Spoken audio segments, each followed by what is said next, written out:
here in the United States. The attack on free speech globally is just going at light speed. I mean, just 10 years ago, they would call this hardcore tyranny, what's happening in Europe, England, and Canada.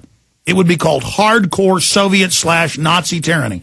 Everything we were taught in school, just everything. Secret police, cameras, spying on citizens, the military on the streets, the military taking over schools and turning them into open recruiting grounds, youth brigades, tattletale squads.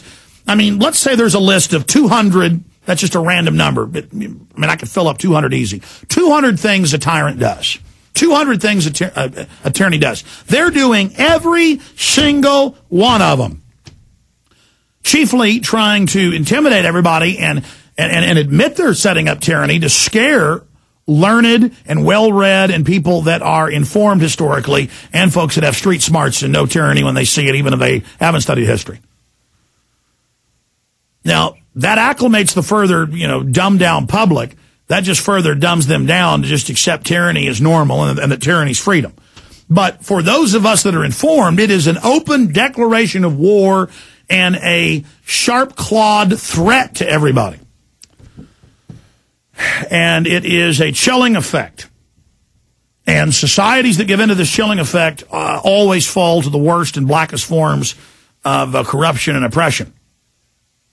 And there's no doubt they have thrown down the gauntlet. They have blown their trumpet of war. They are engaging us on every front. I mean, look, when they savagely are stealing upwards of $2 trillion a month, folks, when they're stealing $2 trillion a month just in the banker takeover, and Congress wants another $92 billion a month here and a 50-something billion there, I mean, they have butchered us.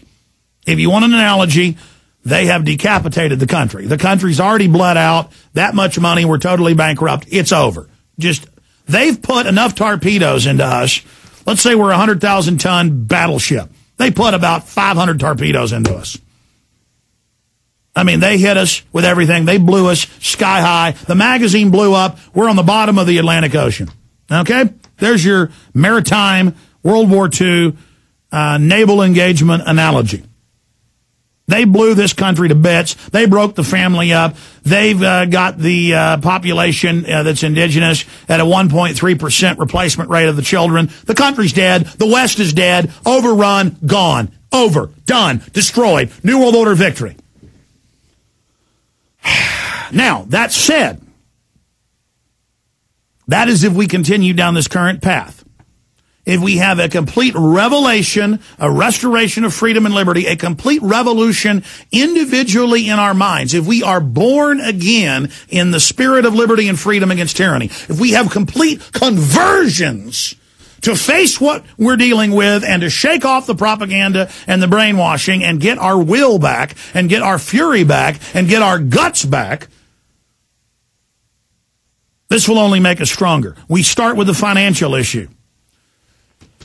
These dirtbag criminal bankers offshore that have spent $14+ trillion in 7 months. The new numbers, as you know, came out 2 days ago. It was 12.8. Now it's 14+ trill. AP says 14.2. Bloomberg saying 14.8. Regardless, it's over 14 trill. That is $1 trillion more than the GDP 7 months in. They're going to be at 26 trillion. I know I keep making this point. 26 trillion a year into the banker takeover. Now, that's double the GDP in a year. That's criminal. That's a fraud. That would more than twice over pay off all the mortgages in the United States. Not the bad mortgages, not the jumbo loans, all the mortgages more than twice. Twice. All the credit card debt, all the car loans, everything.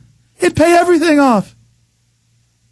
You could pay off all the housing loans, all of them, all mortgages. Mortgages on $60 million penthouses and $20 million chateaus and $200,000 bungalows and $100,000 rural homes. Everything paid off. Interest, everything. 30-year mortgages, everything.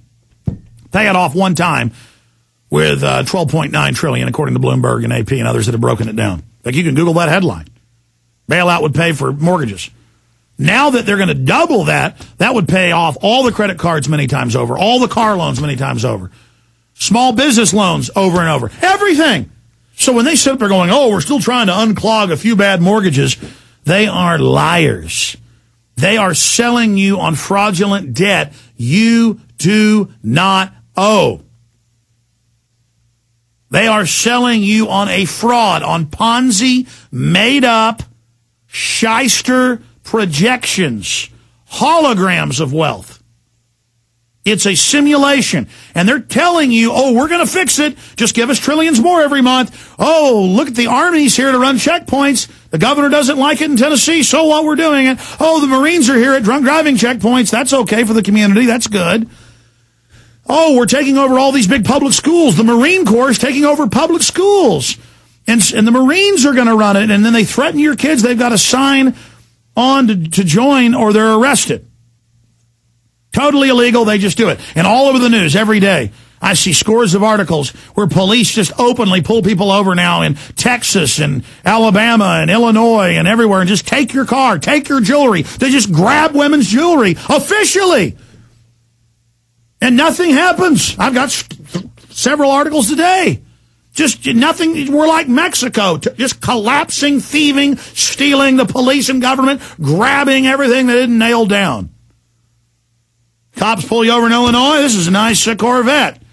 This is a nice SRT Charger. That's one of the ones in the article. I'm taking it. I like it.